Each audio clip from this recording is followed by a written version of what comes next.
Well, I had the other one. I had one to break me off earlier. Anyway, good sized crappie.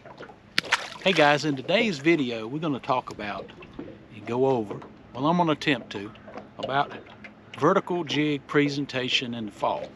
And like I said, just got here, and first fish I had on broke me off, and I don't think I tied on good. I don't think he was that big, but anyway, I switched over to the hair jigs. And so anyway, hey, stay with me, and I hope you enjoy the video. That's a nice one. Yes, sir.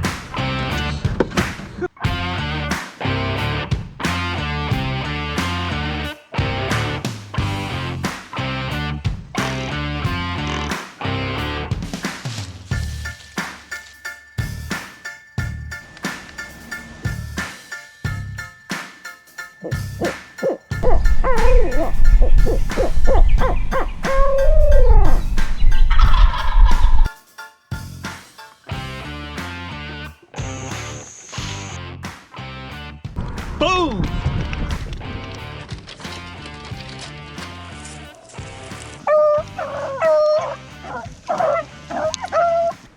That's a nice one right there, y'all. Woo, doggy boy. Wildlife Adventures, that's how we roll. So when you're talking about vertical jigging, many times in the fall, fish will school up large. Be large concentrations of them, and right now I'm just fishing some hair jigs just because my other 10-foot pole is broke off. I hadn't taken time to tie yet. So of course you're going to find some structure when we're talking about vertical fishing. We're going to get pretty close to them. So for you live scope fishermen, I like to set my live scope once I find the structure about 35 feet. I like to set the depth just about 2 feet below the bottom depth, and that gives me the best visual, because when you're talking about vertical fishing, you're talking about a precise presentation on these fish. I like to fish with the lightest jig that I possibly can get by with. Right now it's just a light breeze, and so you know, here I think that is a 32nd, and that bottom jig is a 16th. Sinks really slow.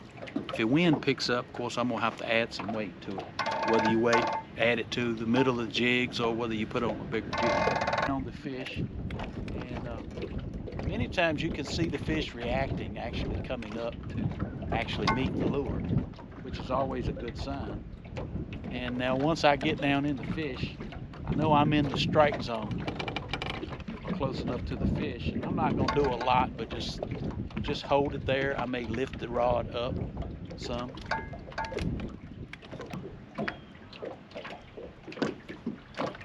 He kissed it a little bit too much.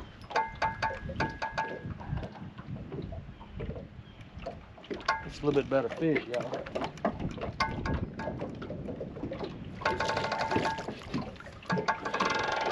Boy, they sure do fight good this time of year. That's a good fish.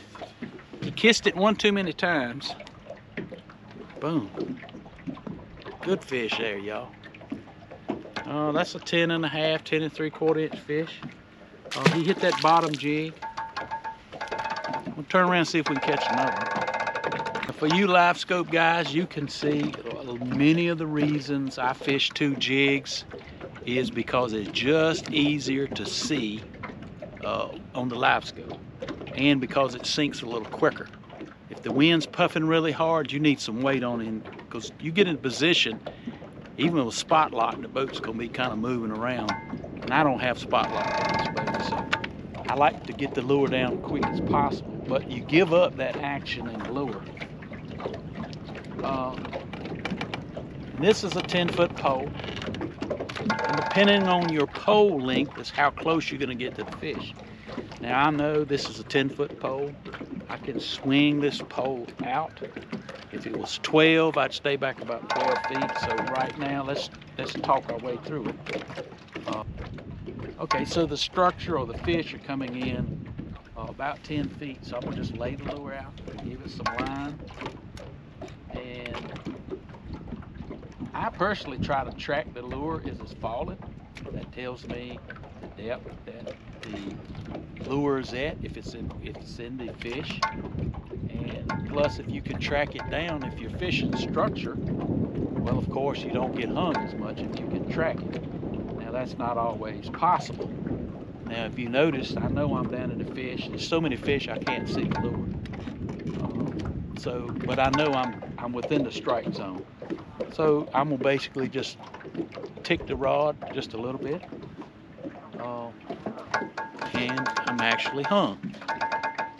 And that's gonna happen from time to time. I don't know if I'll get this back, y'all.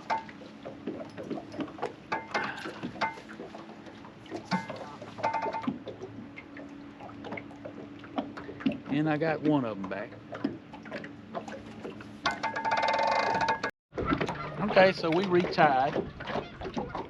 I'm gonna ease out here. See if we can drop down to some other fish that are here.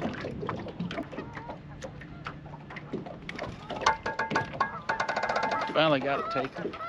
And see, small fish.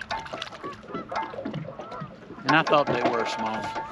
And so basically there was probably a cedar tree down in the water there. And just a small dink. And so basically you get the lure right down over top of that tree. If you have a live scope, you can see them and you can jig them and tease them, lift that lure away from them. Sometimes they run up there and get it if you do that, but you can see that lure. You can kind of tease the fish a little bit into actually biting. They're kissing it, but they ain't eating it. I can feel them ticking it. This Sam's super sensitive rod, a little more sensitive than that ACC Crappie stick. And I can feel them just kissing it, bumping against it, but not thumping it, not eating it. And the thing about vertical jigging versus swimming the lure bound, a crappie's got more time to look at that lure and decide whether he wants to eat it. That is one of the drawbacks. When you're trolling a crappie lure down the lake or moving that lure, swimming it by them, they've got less time to react to it. They're either going to eat it or they're going to let it go by. Vertical jigging, he's got plenty of time to swim over there and look at that lure and decide whether he's going to eat it or not. So that's one reason I like the most natural presentation that I can get. You have to look real to him before he'll eat it. So I hope that makes sense.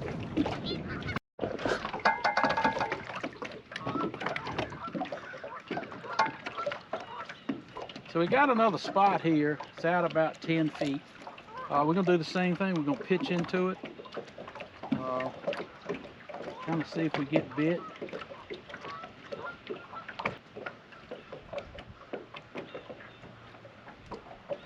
There's one. Feels like a little bit better. No, still a small one. You know, good 10.5-inch fish though. LC shad, that's that ice color.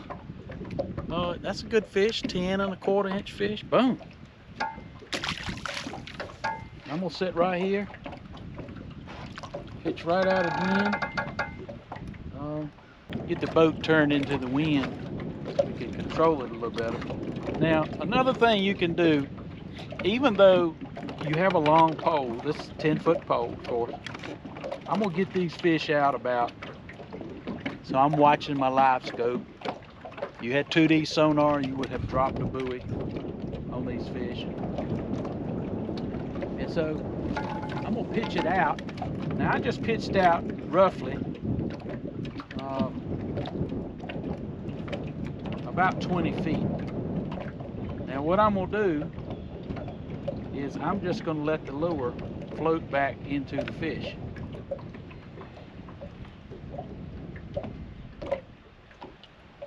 So basically it's almost like casting. And boom, there's a fish right there. It's just that easy. So even though I'm vertical jigging, hit that ice again. You see how it's strange certain days they key in on the ice. That's another good fish right there, y'all. 10, 11 inch fish. So I'm gonna do that again. So even though I may not be dropping directly down, I can use this just like if I was casting. And here again, I'm gonna pitch it out, give it some slack, let it go straight down.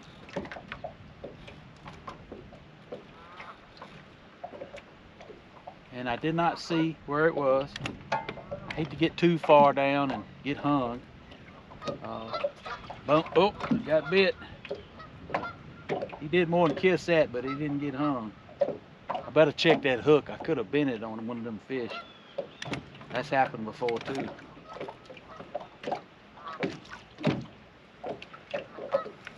All right, let's do that again. So, I'm gonna pitch out, past the fish, give it some slack. Now I pitched out,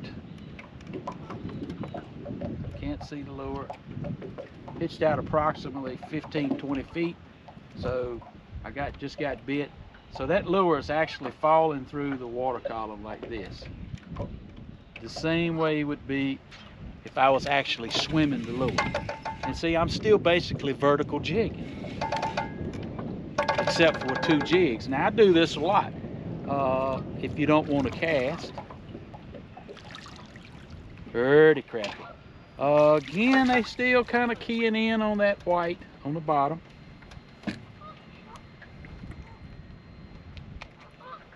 You know, that's a good size crappie, good 10-inch crappie. And before I go up there, I'm gonna switch that top color. Vertical jigging, if you got 2 colors, you can watch fish come up and look at the color or look at the other color with the live scope. But if I'm pitching out, I can't tell. Keyed in on the white. Let's put that. Put another favorite of mine, a blue moon, has been a good color this fall.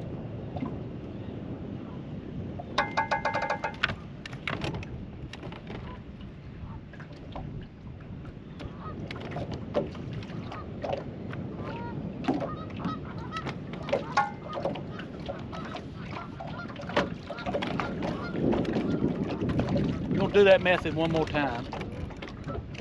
So not necessarily, this is called casting. I call it pitching, if you would. So for those of you that are new to live scope watching this channel,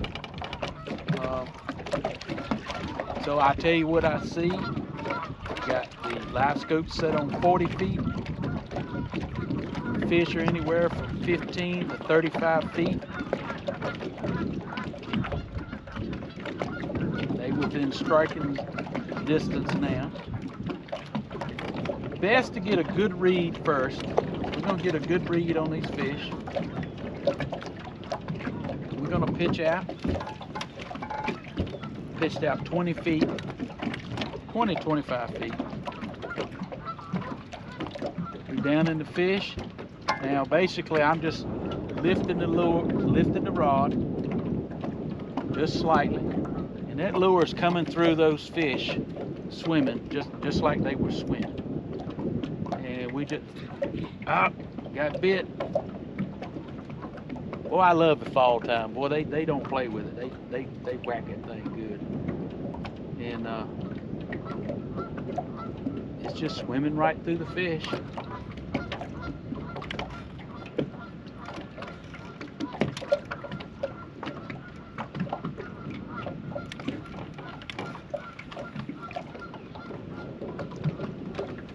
Out again.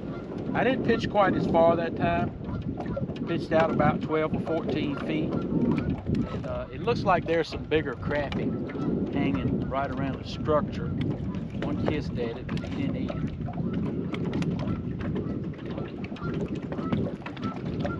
Ah, he did follow it, didn't he? Boom.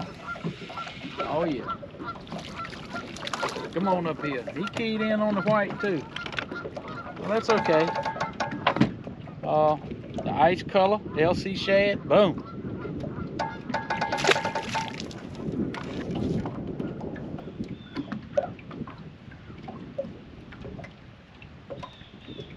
Now the the wind is pushing me. I just come over to school of fish, so the wind is actually pushing me.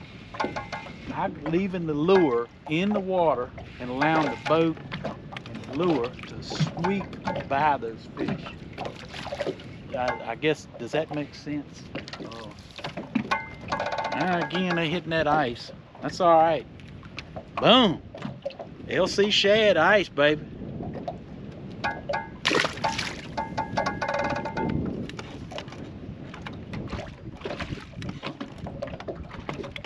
Okay, so we're going to do that again. As I was saying earlier, boom, that bit already. Basically, I'm easing up here, pitching it out, holding it still in the water column. The boat's just floating back this way. And so the lure is actually moving through the water real slow, natural looking. And boom, we getting bit. And man, I ought to be keeping fish today, y'all. Boom. Another good crappie. All right, let's try it this way, pitching out. I just pitched out. The fish is anywhere from right under me to 10 feet out. Oh, I think I don't want to get too low. I'll get hung in that structure. And basically, we're gonna wind the jigs through the fish this time.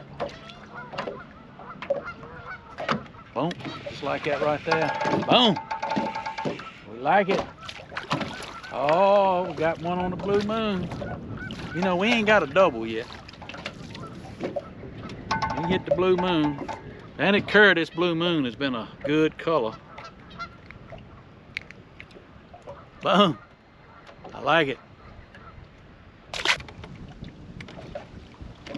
Got to be a big crappie here.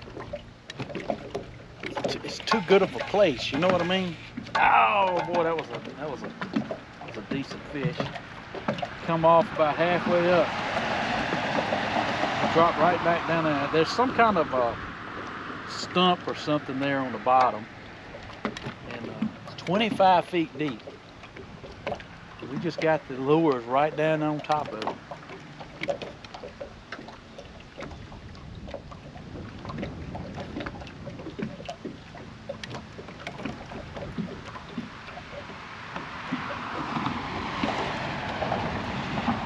Looks like a better fish here. Oh yeah, this could be a hybrid. Some heavy fish. Oh, that's an old pig. That's a pig. Good gracious. Look, you like that? Look, blue moon, baby, blue moon. Oh, that's a good, I told you, it's got to be a big fish in here. Too much shad going in and out of here, too much structure. Vertical jigging, baby. Yeah, that's a nice crappie right there. Boom. Let me get back up there. Hey guys, we're getting ready to end this video. All in all, the fish reacted really well. I hope this vertical jigging presentation helps you if you're new to crappie fishing or new to live scope.